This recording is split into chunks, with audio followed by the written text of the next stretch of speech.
Himalayan digital media के इस साहित्य संवाद के कड़ी में आप सभी का हृदय से स्वागत है।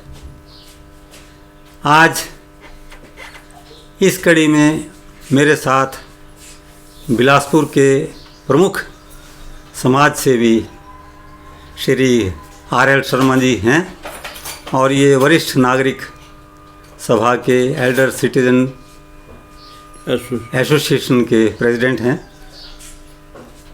काफ़ी साल से प्रेसिडेंट हैं और बिलासपुर की समाज सेवा में हृदय से लगे हुए हैं।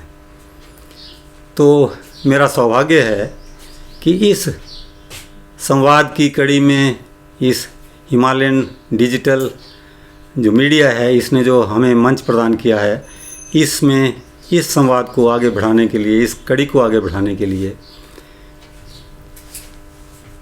मैं आदरणीय RL शर्मा जी से आज इनसे संवाद जारी रखूँगा।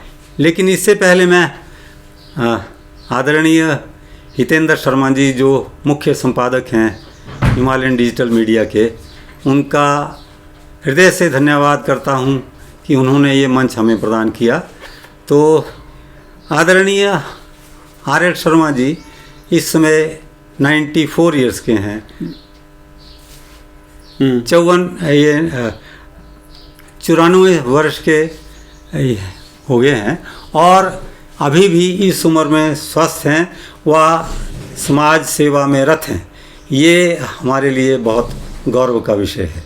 तो मैं इनसे जानना चाहूँगा कि इनका जो जीवन था बिलासपुर में वो कैसे आरंभ हुआ, क्या हालात थे उस समय और कैसे इनकी शिक्षा दीक्षा शुरू हुई और कैसे हालात में, ये थोड़ा सा अपने बारे में बताएंगे।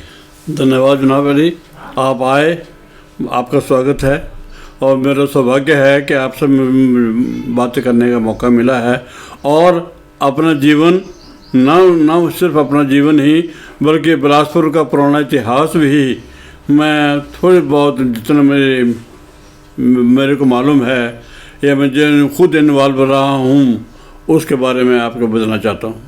जी स्वागत है। तो पहले हमारा जीवन जो है, मेरे बड़े भाई उस वक़्त राजा साहब आनंद चंद की नौकरी में थे जी, और 42 की बात है जी, जब मैं 8th या 9th में पढ़ता था। जी सर। वर्ल्ड वार 2 शुरू हुआ और 1945 में वर्ल्ड वार ख़त्म हुआ जी। उस वक्त अंडरग्राउंड ये बिलासपुर में प्रजामंडल का चलन शुरू हुआ जी। हमारे भाई साहब श्यामानंद जी के साथ मिलकर के वहाँ पर इसके सेक्रेटरी भी रहे और एक्टिव मेंबर भी थे जी सर। उनके से इंस्पिरेशन लेकर के ही मेरे पे उनका प्रभाव पड़ा और मैंने मैट्रिक करने के बाद 1947 में जी सर मैं बाहर चला गया। लेकिन 1945 स्कूल टाइम में जो प्रजामंडल का प्रभाव मेरे पर रहा, राजा साहब के वक्त के बात कर रहा हूँ जी सर। तो उस वक्त हमने जय हिंद बोलना शुरू किया स्कूल में जी सर। वो भी इसलिए कि को आज़ाद हिंद फौज का उस वक्त जवाहरलाल नेहरू ने उनको बचाया था, कोर्ट में केस किया था और उनको सबको बहाल कराया गया था। वो नारा हमने अडॉप्ट किया और स्कूल में जय हिंद बोलना शुरू किया जी सर। राजा साहब को मंजूर नहीं हुआ, वो आए, पूछा, मारपीट शुरू हुई और वहाँ से हमारा पॉलिटिकल या प्रजामंडल की एक्टिव एसोसिएशन शुरू हुई जी सर। स्कूल में हमारे उस वक्त 9th और 10th क्लास पे 9th क्लास का अलग हॉस्टल था जी सर। 10th क्लास अलग हॉस्टल था और 8th और जो सीनियर सेकेंडरी स्कूल का अलग हॉस्टल था जी सर। राजा साहब हर एक हॉस्टल में गए, लड़कों को पीटा, मारा और पूछा कि आप जय हिंद क्यों बोल रहे हैं। अच्छा सर। तो हमने बोला ये नेशनल नारा, ये तो आज़ाद हिंद फौज का नारा है, इसमें क्या है इसमें? जी सर। तो हमने कहने का मतलब है कि उस वक्त से मेरा ये शुरू हुआ और ये सिर्फ भाई साहब के ही उनको प्रेरणा के स्रोत रहे मेरे, और उन्हीं के नक्शे कदम पर चलता हुआ। श्री देवीराम उपाध्याय जी। जी हाँ, मैंने मैट्रिक की 47 में, और जब उसके बाद polytechnic, Delhi polytechnic engineering college में एडमिशन ली, लेकिन 47 के राइट्स के बाद कॉलेज बंद हो गए और मैं बिलासपुर वापस आ गया। अच्छा सर, हालत देखी। दिल्ली में कितना समय रहे? दिल्ली में 5-6 महीने हुए, जो राइट शुरू हो गए उसके बाद बंद हो गए। तो आपने जो वो राइट्स हुए वो भी कुछ अपने नहीं, उसमें हमारा कोई हिस्सा नहीं था। हाँ। लेकिन है कि कॉलेज में दिल्ली में बाजार बंद थे, कॉलेज बंद था, तो और हम मतलब हॉस्टल में मेरी तरह से बंद थे। तो आप उसके बाद बिलासपुर आ गए जी, और उस मतलब ये बेहतर समझा कि अपने घर जाए हम जी। तो मैं वापस आ गया जी सर। घर आके देखा भाई साहब, राजा साहब ने जेल में बंद कर रखे थे। अच्छा सर। घर की हालत बहुत ख़राब थी, और सितंबर में जाकर के कॉलेज खुले। जी सर। और मैं वापस गया, लेकिन मैंने फोर्स लिया कि अब मैं पढ़ाई मेरे बस के पास, इनके मैं फाइनेंशियल मेरे को नहीं सपोर्ट कर पाएंगे ये, क्योंकि इनका साधन कोई नहीं है। बिलासपुर के तक आमतौर पे सभी परिवारों की हालत ऐसी, सिर्फ ज़मीन थी जो खाड़ा में। जी, आपकी वहाँ ज़मीन थी, उसमें अनाज आता था, उससे रोजी रोटी चली हुई थी, पेट भर जाता था, लेकिन और साधन को पैसा कोई नहीं था। एनीवे, मैंने कॉलेज छोड़ा। जी सर। और एयरफोर्स में जाके भर्ती हो गया। आप एयरफोर्स में चले? एयरफोर्स में 47 में, और भाई साहब को लेटर लिखा कि भाई अगले चिट्ठी में आपको बेंगलोर से लिखूँगा। जी सर। उनको बतलाया नहीं कुछ भी मैंने। ठीक है सर। और इस तरह जाकर के 47 में दिसंबर में मैं, आपका जन्म हुआ था सर ये 27 अगस्त 27 में। जी सर। और दिसंबर 47 में मैंने एयरफोर्स ज्वाइन कर ली। उसके बाद 35 से 36 साल नौकरी करने के बाद, जी सर, मैं 1983 में रिटायर हुए। उस वक्त मेरे बच्चे शिमला में थे, ये सर्विस में थे, बेटी शिमला में पढ़ रही थी, छोटा लड़का वो भी सर्विस में आ चुके थे। जी सर। तो इन्हीं वजह से मैं शिमला पहुंचा, और 10 साल वहाँ रहने के बाद 92 में बिलासपुर आया। 1992 में आप बिलासपुर आया परमानेंटली, बस आता जाता रहा। तो जब बिलासपुर आए तो आप इतने साल के बाद बिलासपुर आए, आपको यहाँ बिलासपुर सेटल होने में थोड़ा कोई? यही मैं आपको बतलाना चाहता हूँ। जब मैं बिलासपुर आता था छुट्टी में 2-4 दिन के लिए, तो अपने दोस्तों से मिलते था। उस वक्त बिलासपुर की हालत थी कि यहाँ पे कोई डेवलपमेंट काम नहीं था। जी सर। कोई एनजीओ नहीं थी, कोई एसोसिएशन नहीं थी, कोई कुछ नहीं था यहाँ पर। और मैं दोस्तों से बात करता था कि भाई जो आप लोग यहाँ गप्पे मारते हो, जी सर, भाई कुछ काम करो, सोशल इतना काम करने को है, ये हमारा बिलासपुर जुड़ा हुआ है, इसके बचाव के लिए, इसके लिए कुछ तो करो। कहते हैं आप आएंगे तो पता चलेगा, यहाँ पे कुछ नहीं हो सकता। अच्छा। मेरे दोस्त ये कहते थे। जब भी आप कोई संस्था आरंभ करते हैं, कुछ नया कार्य करना चाहते हैं, तो सबसे पहला कार्य तो जो आपके साथी हैं, दूसरे लोग हैं ना, वो आपको हतोत्साहित करते हैं। ये तो हमने भी अनुभव किया है। बिल्कुल सही बात कही आपने। हाँ, और इसी में जब मैं 92 में आया तो सबसे पहले मैंने एक शादी थी डोगरा के यहाँ में, मेरे साधु भाई हैं जी, उनकी बेटी की शादी थी, बेटी की शादी थी। उस दिन में चंद एक आदमी इकट्ठे हुए, तो उन्होंने मैंने प्रपोजल दिया।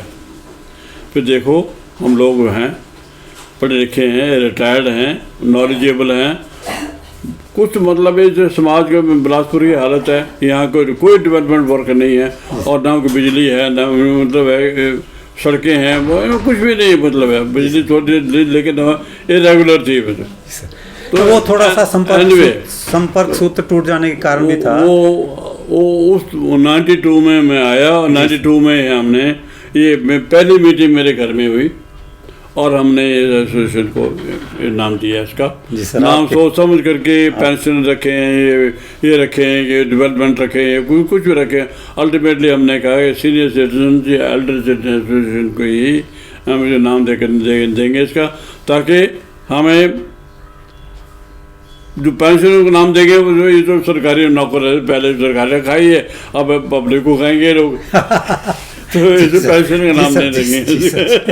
जी सर। सच्ची बात है ये, उस वक्त के विचार थे ये। तो हमने इसको नाम सीनियर एसोसिएशन दिया। ठीक है। उस वक्त बताऊँ और कोई एसोसिएशन बिलासपुर में नहीं थी। आज दर्जनों एसोसिएशन है बिलासपुर में, और आज जो भी डेवलपमेंट आ वो हम देख रहे हैं। सबसे पहले हमने, तो ये हमारा सौभाग्य है कि आपने इस बारे में सोचा और इस तरीके का एक प्रयास आरंभ किया। और मैं बताऊं, आप सबसे पहले हमने अपने हाल में अपर मेन मार्केट में एक उस वक्त शादी सब में डेथ के ऊपर दसांग हमारे बॉडी में बनाते थे जी। तो हमने देखा बॉडी में जाकर वहाँ पे लेडीज को नहाने की प्रॉब्लम थी जी सर। पर्दा का लगाया करना पड़ा उनका, जो कि हमारे जो पुराना शहर था उसमें वो नाड़ू था और पर्दे वाले एक स्थान था जहाँ पे औरतें नहाती थी। तो उसके बजाय हमें उजड़ने के बाद वैसा कोई स्थान यहाँ ऐसा कोई स्थान मिला।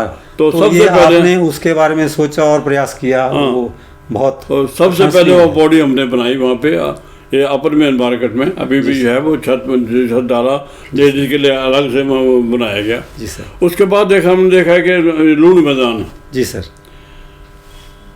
मैं आपको इश्तहार दिखाऊंगा, मेरा अभी भी है।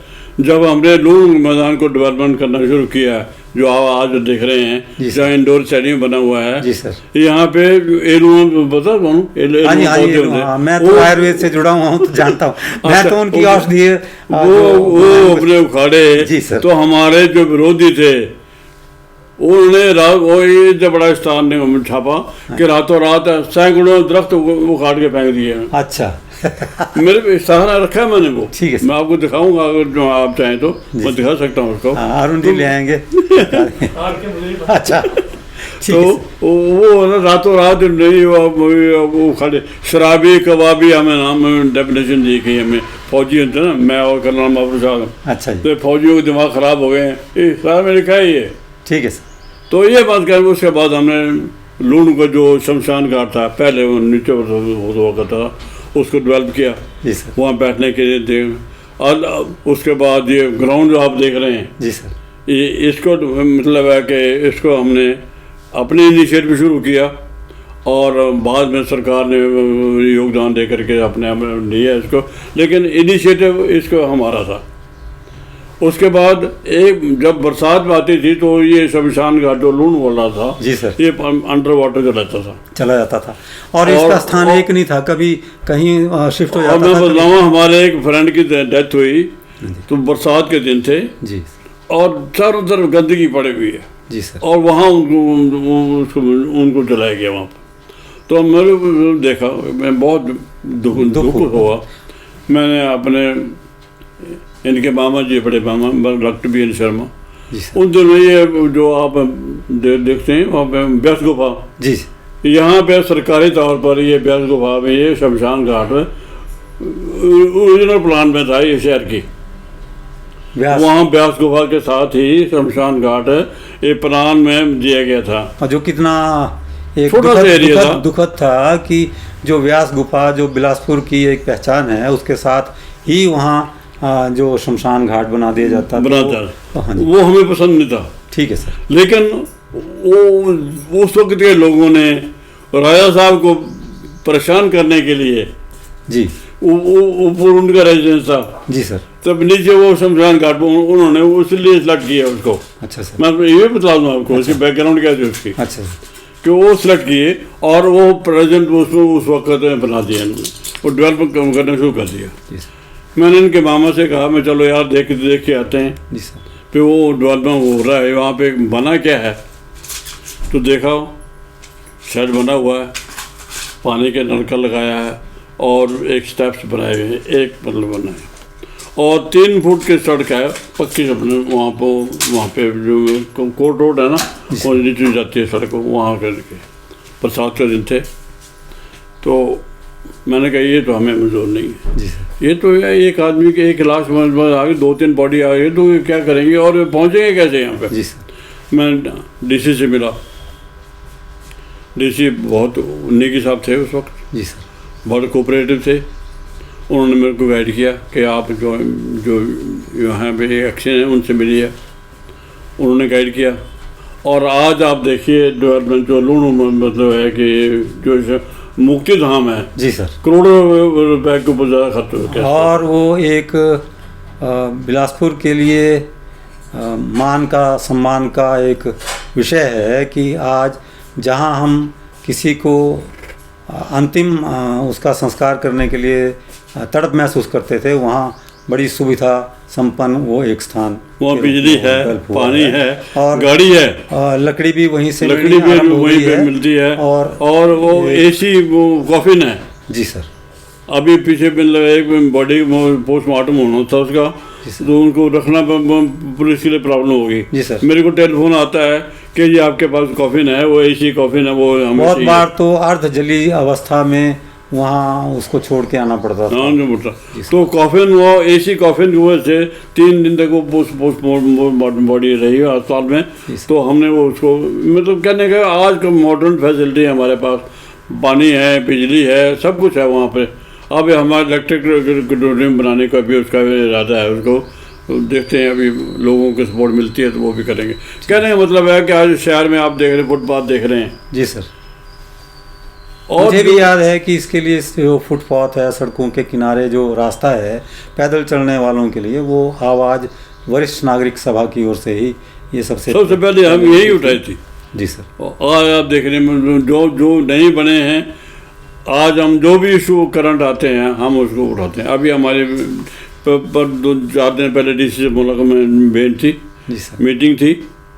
तो और ये कितनी आश्चर्यचकित कर देने वाली बात है कि 94 इयर्स में आप इतने ये सिर्फ आपका आशीर्वाद है। नहीं सर, नहीं सर, दोस्तों के हमारी शुभकामनाएं हो सकती हैं, आशीर्वाद तो आप लोगों का हमारे ऊपर चाहिए। ये तो दोस्तों की तो है कि जिंदा दिली है जो मेरे को इतना जो रखा है। अभी ये तभी पॉसिबल है ना सर, जबकि उन्होंने इतने साल आपको काम करते हुए देखा और उन्होंने देखा कि इसमें इस संस्था में करप्शन नहीं है। बिल्कुल, जहाँ करप्शन नहीं होती है वहाँ लोग प्राय जुड़ते हैं, जहाँ भ्रष्ट लोग आ जाते हैं फिर वो संस्था जो है वो समाप्त। अब देखिए हमारे एक पहले ड्रीम था कि हम अपना जगह हमारे अपने होनी चाहिए। आपने बात की है तो हमने वो बहुत कोशिश की, एक जगह सिलेक्ट भी की जी सर, चंगर में। तो उस वक्त अरुण जी हमारे वो अरुण जी मेरे क्लास फेलो हैं, ये जूलॉजिस्ट हुआ करते थे। ये मेरा ब्लैंक चेक हुआ करता था कि जिनसे हम जो मर्जी करा लें, एसी से, बरमाना से या वो अंबुजा से। तो हमने सेलेक्ट की जगह हमारे चाहते थे कि अपना हॉल हो, एक मीटिंग हॉल हो। तो मैं कम जो जगह सेलेक्ट की सब जगह से एनओ से लिया, डीसी से लिया, पंचायत से लिया, म्यूनसिपल लिया और ये जो है अपने जो टाउन एंड कंट्री प्लानिंग से लिया। अल्टीमेटली बात अड़ गई कमिश्नर के पास। उनको हमने स्पेशली बुलाया, इनवाइट किया एनुअल फंक्शन में, मंडी से होते कमिश्नर साहब। जी सर, उनको अपने प्रॉब्लम दी, उन्होंने कहा नए सिरे से आप हम दीजिए। उस वक्त रिटायर हो चुके थे, अब हमारे चेक खत्म था। लेकिन आप एक बार मैं बताऊँ, उसके बाद हमने सेलेक्ट किए जगह अपने जो पालिका क्लब है उसमें, और मोहम्मद ठाकुर जी हमारे हमारा एनुअल फंक्शन होता है जिसको हम सम्मान दिवस बोलते हैं, जिसमें हम जो शहर के आउटस्टैंडिंग सोशल वर्कर्स हैं, एथलीट्स हैं, कल्चर हैं, को मतलब जो आउटस्टैंडिंग है शहर जिले के अबव 100 ईयर्स हैं, 80 ईयर्स मेंबर्स हैं, उनको सबको जमानत करते हैं। तो मोहम्मद जी हमारे चीफ गेस्ट थे, हमने उनसे रिक्वेस्ट की हमें 5 लाख रुपए दीजिए ताकि हम इसके ऊपर हॉल बना सकें। जी सर, देखा उन्होंने सैंक्शन, 3 साल अभी होते 3 लाख रुपए दिए उन्होंने, उनका टेनर ख़त्म हो गया। जी सर, 2016 में उनके फाउंडेशन स्टोन रखी गई। जी सर, सुभाष जी आए। जी सर, इनसे हमने रिक्वेस्ट की, मैं देखिए ये हालत है। जी सर, आधे वह दूरी बड़ी है। जी सर, नाम हमारा आप कभी इसमें शहर के भाई। लेकिन ये बहुत प्रसन्नता की बात है कि आपका कार्य देख के, आपकी ईमानदारी देख के, जनप्रतिनिधि चाहे किसी भी राजनीतिक पार्टी से है, उसने आपका सहयोग किया। बिल्कुल सही बात कहा आपने। हमारा अपॉलिटिकल है, कोई पॉलिटिक्स से काम नहीं है। और सामाजिक संस्था एपॉलिटिकल ही रहनी चाहिए। बिल्कुल है, यही है। वो political, और हमारा राजनीतिक कॉन्स्टिट्यूशन उसमें में कोई उद्देश्य नहीं है। कॉन्स्टिट्यूशन में पहले ही है अपॉलिटिकल, जी सर, राजनीति से कोई संबंध नहीं है इसका। जी सर, सुभाष जी आए, इनसे हमने दिखाया, इनको 5 लाख इन्होंने दिया। आज 10 लाख से आपको लाख 1.5 लाख करीब अपने मेंबर्स का कंट्रीब्यूशन रहा। आज वो अपना हाल बना है। आज देख करके अभी हमारे उसका इनाग्रेशन किया। हमारी वो संगोष्ठियां भी उसके पास होती रही हैं, और अब जो संगोष्ठी है, साहित्यिक संगोष्ठियां आप कीजिए अब वहाँ पे, शायद वहाँ हो रही हैं। हाँ हाँ, Already वो हाल जा अब रहे देखिए हैं लोग वहाँ। वहाँ पे बिजली, पानी, टॉयलेट वगैरह सब कुछ, वहाँ बिजली सब कुछ मतलब पूरा लगा हुआ है। जी सर, अब ये बातें। और उसके अलावा शहर में जो भी प्रॉब्लम आती है उसको हम एडमिनिस्ट्रेशन उठाते हैं। चाहे स्वास्थ्य की है, चाहे और पानी की है, सड़कों की है, जानवरों की है, या और कोई भी ट्रांसपोर्ट की है। जी सर, अभी एम्स के लिए बस चलानी थी, हाइड्रो कॉलेज था जो, हाइड्रो इंजीनियरिंग कॉलेज। जी सर, ये हमारी ही देन है। जब पहले ये वहाँ पे गुमा में था, गुमा में बंद हुआ, तो आज तो 10 साल पहले की बात है जी ये। सर, हमने वो आवाज़ उठाई, वीरभद्र जी के ज़माने की बात है ये, और ये 15 में इसको सेलेक्ट किया गया। जब लेकिन वो उसको मतलब अपने कौन है, बाली जी, वो नगरोटा भगवान ने लेके उनको आज इसका इनाग्रेशन हुआ है। और ये भद्रा इंजीनियरिंग कॉलेज जो है हाइड्रो, ये हमारी ही इंस्टीट्यूशन की। और क्योंकि ये जो हाइड्रो पावर के लिए बिलासपुर का उजड़ना हुआ था, देश के लिए किसकी हमने इसके लिए बलि दी थी, अपने स्थान की, अपने सारी संस्कृति की, तो इसका अधिकार भी बिलासपुर वालों का अधिक पड़ता है। और मेरा ये मैं बताऊँ, जब इंजीनियरिंग कॉलेज में दाखिल हुआ था तो उस वक्त मेरा आइडिया भी यही था कि भी यहाँ बिजली हो, हाइड्रो, पानी भी है, बिजली भी ज़रूरत होगी, तो मैं भी इलेक्ट्रिकल ही डिपार्टमेंट सेलेक्ट करूँगा, किया मैंने। एनीवे, तो ये बातें कहने का मतलब है कि आज अभी हमारी डीसी से बात हुई, 2 दिन पहले मीटिंग थी, तो हमने उनसे एक चलाई थी, उन्होंने बस चलाई है बस स्टैंड से उसके ई बस एम्स के लिए। एम्स के लिए हमने ये कहा कि बजाय बस स्टैंड के मुझे बस स्टैंड जाने के लिए यहाँ 30 रुपये 40 रुपये खर्च करने पड़ेंगे, तब वो बस मिलेगी। क्यों ना वो बस को यहीं पर राउंड लगाया जाए। तो आज वो कल के परसों के प्राय सुविधा संपन्न तो लोग जो हैं वो अपनी गाड़ी में जा सकते हैं ना, लेकिन आम आदमी नहीं जा सकता। सभी लोगों जिनके लिए बस चलाई गई है वो तो उनको बस स्टैंड जाना पड़ेगा। जी सर, तो आज परसों उससे पहले भी यहाँ लूनू से हॉस्पिटल के लिए एक बस चलती है। हाँ जी, वो भी चलती है। तो अब वो चलाओ वहाँ पे